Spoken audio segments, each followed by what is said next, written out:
Hey folks, this is Sean McCormick from Lightroom Blog, and I'm going to show you a little cheat today about a way of getting borders inside of Lightroom's Develop module.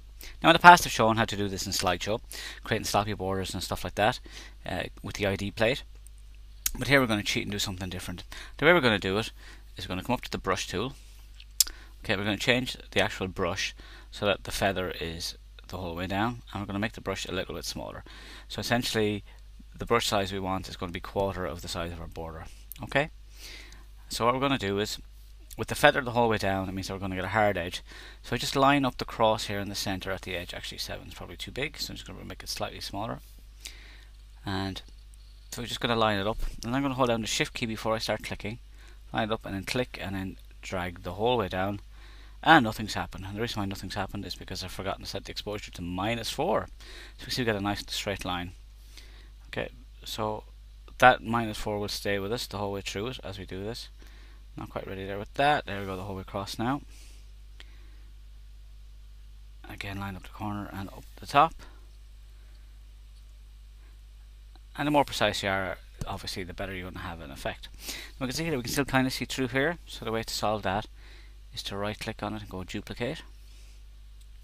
If that's not dark enough for you again, you can duplicate another time, or as many times as you like.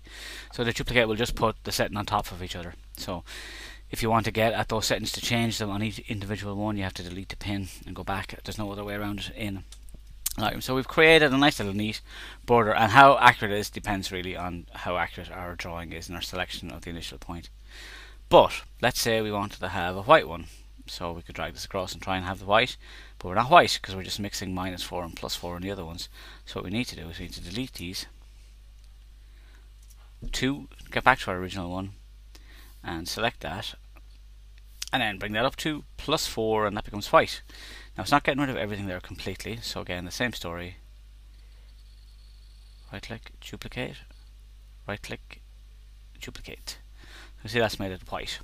Now, just out of curiosity, if I press the Z key and zoom in, you can see that it's kind of slightly sloppy. And I think some of that is to do with our drawing, but some of it also might also be to do with grain. So I'm just going to turn off the grain for a second here.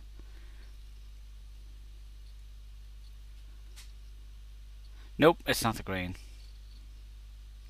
So it's just to do with our drawing. So if you want to try and get in, use a smaller brush and be more accurate. That'll give you a more accurate edge, as you can see there. But it depends on you, kind of what level that you want to go to. But if you make a smaller brush and stuff, that will obviously make it better. Okay, so if you want to square it off, you do it like that. Let's just give you an idea for something you can start for just creating little borders inside Develop.